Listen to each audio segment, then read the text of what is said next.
Hello and welcome to the 1.63 dev server, and I possibly can't show you everything. I'm leaving out the maps as they would just take too long to look at. But there are a lot of vehicles and a few changes and some unique stuff on this dev server that I want to show you. And I try to make it as short as possible, but I record it in one sitting without any cutting and stuff, so I hope you stay with me.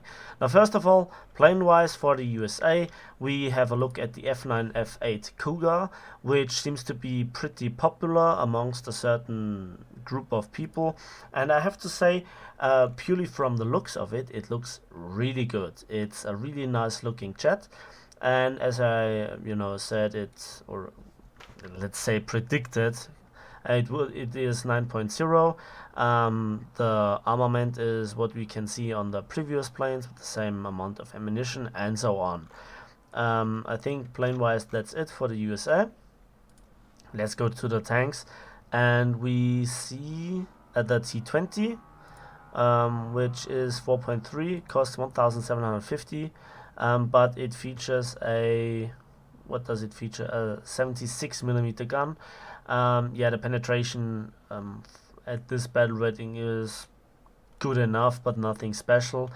Then we can see the Scorpion, the M56, and while it is a really nice looking vehicle and yeah, is relatively fast, the gun handling is a bit odd, and also the upgrade for the 90mm is a very painful way, but not as painful as on the Patton series, which I hate a lot.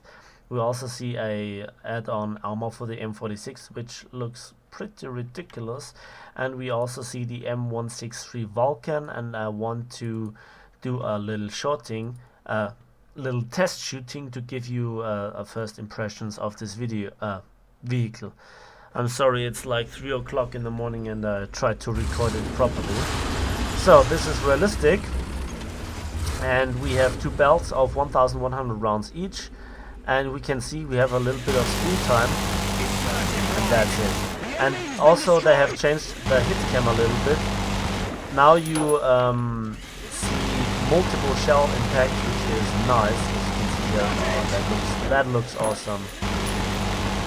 Yeah, let's try it on the Panther. It's more durable, I guess. And we can see that we see much more shell hits incoming here. Now the gun is fairly inaccurate, but I think that's good enough. So the mobility of the vehicle is good enough, I'd say. I just tested it in realistic. Don't know how it is in arcade, so all my arcade fans, sorry. Yeah, that's it for the USA. I hope I didn't forget anything. No. Then Germany, which sees tank-wise a few new tanks, but let's begin with the 8.8 centimeter Flak 37, and it does have a battle rating of 3.7, which is incredibly low for this gun. I did a test drive and stuff. It features just HE and AP, and as I predicted, it does have a bad gun depression. The handling of the vehicle, however, is not that bad, and you can see you just have those 3 degrees of gun depression over the sides, as on the top you just simply can't have it. Now, I don't have it in a crew, but the reload rate is really fast. Now imagine this on an ace crew, and you can see how devastating it is, especially at this low battle rating. An 88 is really, really powerful, as this T-34 just finds out. Remember, those are realistic settings. So yeah, that is a powerful machine. It doesn't have a lot of armor. It is not extremely fast, but it is not slow. The reload rate on the 88 is really good. So let's go for a little bit more high tier stuff. If I haven't overlooked here or anything, yeah. First of all, we see the Raketenjagdpanzer. Now let's just hop into a preview. Lightly armored, but relatively mobile. The rockets are cool looking. It just does have one of them, and they are the hot missiles, which have 800 millimeters of penetration. So that is ridiculous. Also, the firing range of 4 kilometers. That's quite a lot. Then let's go to the new Leopard. Also, just a preview. I did a few test drives with it, and it seems like the gun stabilizing system is implemented. It is really easy to hit stuff which is standing still on the move while you are moving, and it looks really cool. Have I mentioned it? Yeah, and there is not much more to say. Good addition to the game. Looking forward to actually drive it, unlike this thing here. Then we also have the Gepard, and yeah, I have to just simply show you the test drive. The one thing that it will be something like a German ZSU 57 is not true. Now, first of all, the looks of it, based on the chassis of the Leopard, it's quite mobile, but you really can't go something like hold down, you know, to minimize the area of which you get shot. It is basically a German Falcon, but this radar antenna, while looking cool, it makes you getting spot relatively easy. Serves him right.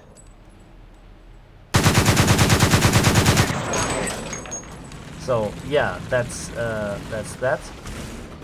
Let's try this KV2.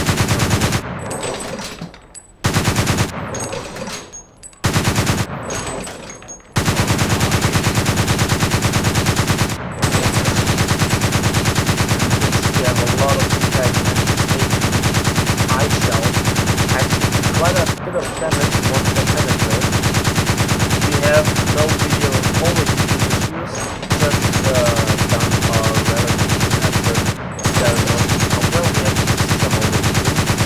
Yeah, they are not waterproof like on the filter.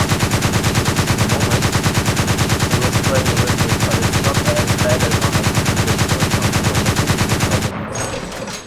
the yeah, and we destroyed a KV2 from quite a distance, and that's without the HRAP shells that we also see on the Falcon, which have kind of the same penetration values.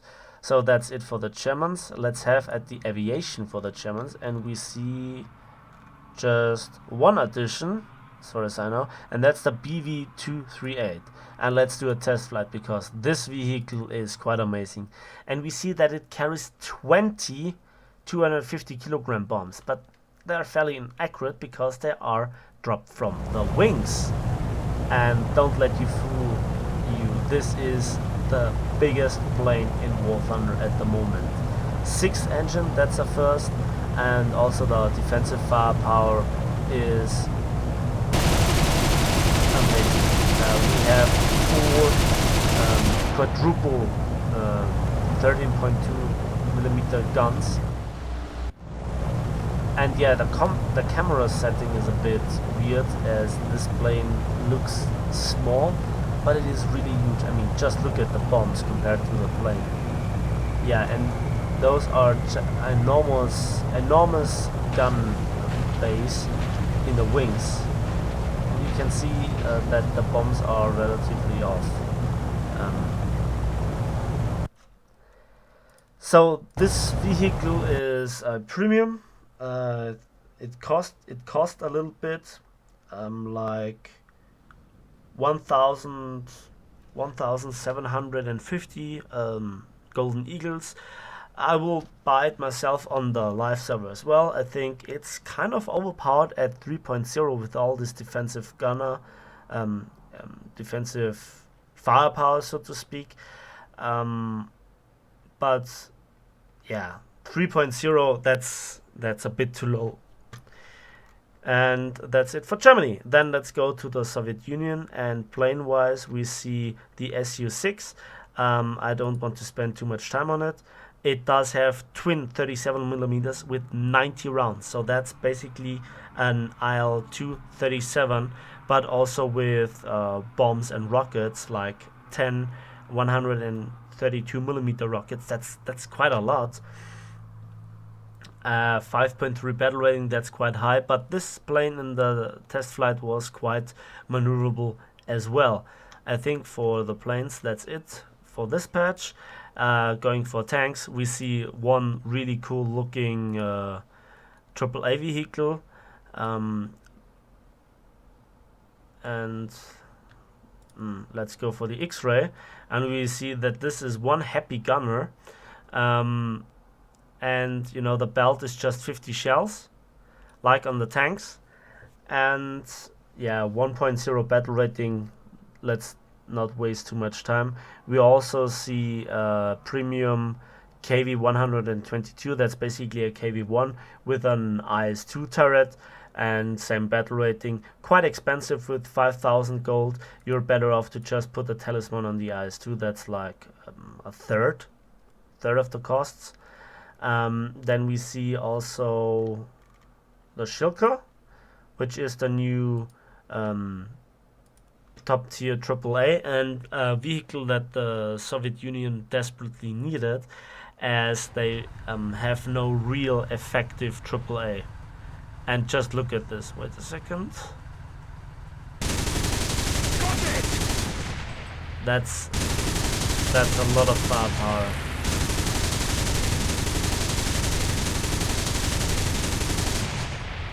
And this, my friends, is how the rainforest dies.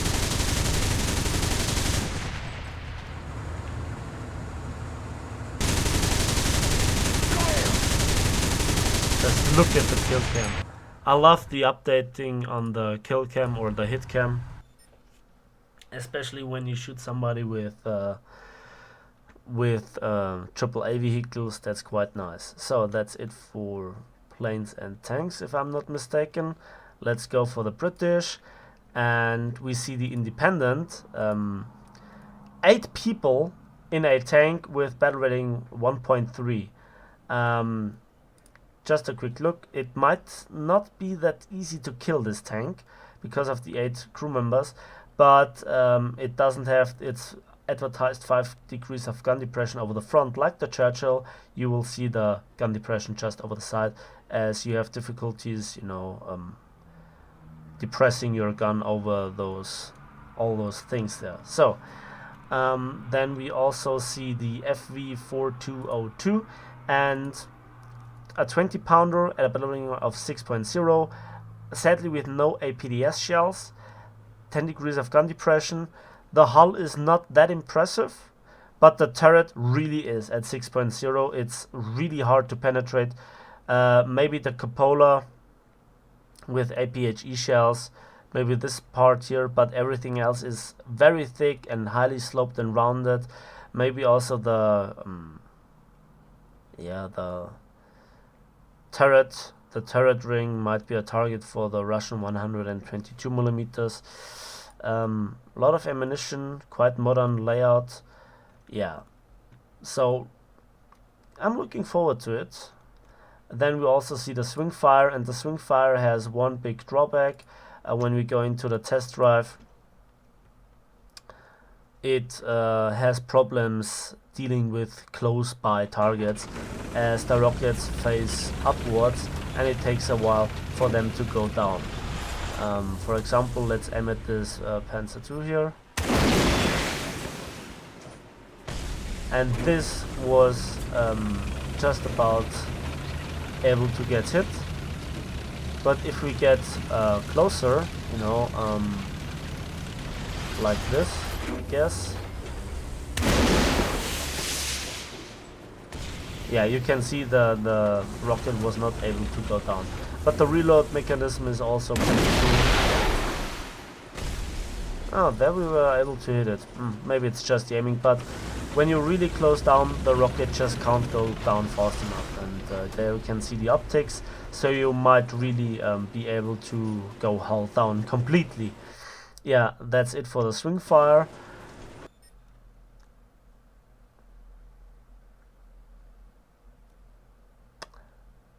And I think that's it for the tanks. For the planes, we have, I guess, 2 new ones.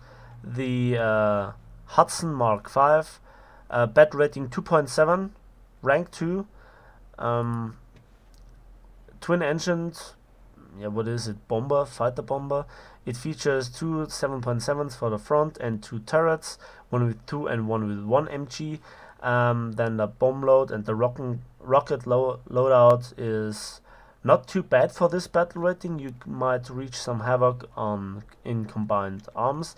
The second plane is the Brigand B1, I hope I pronounced that right, and it's basically a beefed up Bowfighter or Mosquito. It features 4 Hispanos in the nose with 800 rounds and up to 16 RP3 rockets in 2 500-pound bombs. Again, hot candidate for combined arms. Yeah, I think that's it for the British, and then we go to the Japanese and we can see the J1N1 Mod 11 at battle rating 2.0. Yeah, nothing too special, but there is a design feature that I want to show you. Now, let's go into the preview, and we can see that we have one 20mm with 60 rounds and 2 7.7s with 1200 rounds, and then we have one gunner and 2 gunner, and we see 2 turrets with 2 machine guns, but it's registered at 1 turret with 4 7.7 machine guns with 3000 rounds. So not quite sure, but yeah, it's a novelty, so I showed it to you. Then we also have the premium Kia 87. As predicted of me, there we have a battle rating of 6.0, and the modifications, we can see that it also features 2 20mm Ho 5 cannons and 2 30mm Ho 155 cannons with 300 rounds for the 20 and 300 rounds for the 30mm. So that's a lot of ammunition, and so much more than you get for the Kia 84, at least for the 30mm, like over twice the ammunition. I'm not sure how much the bundle costs. If it's worth it, that you are the only one who can judge it. Then also the P1Y1 Mod 11, and it comes now as a intermediate between the B7A2 and the R2Y2s at rank 4, so that's quite nice. And there we come into a special oddity, battle rating 4.7. It features 2 turrets, one facing forwards and one backwards with 20mm, and stock, no bombs. You have 4 upgrades and 4 bomb layouts. So you actually have to research your ordnance to research the rest. And you know, the first torpedo is not that cheap, 3,300 research points. Might you take a few battles until you get this, and then you just have 1. So, and also the bomb load, the best you can get are 2 500 kilograms, and I guess then you also drop them at once. So not the nicest plane. But I think that's it for the dev block. Not the dev block, sorry. The dev server. I hope you enjoyed this video. Please give it a like if you did. Subscribe if you want to see more. And in a nutshell, I think this patch is really nice, especially where the float planes are. And yeah, see you in the skies and on the battlefield.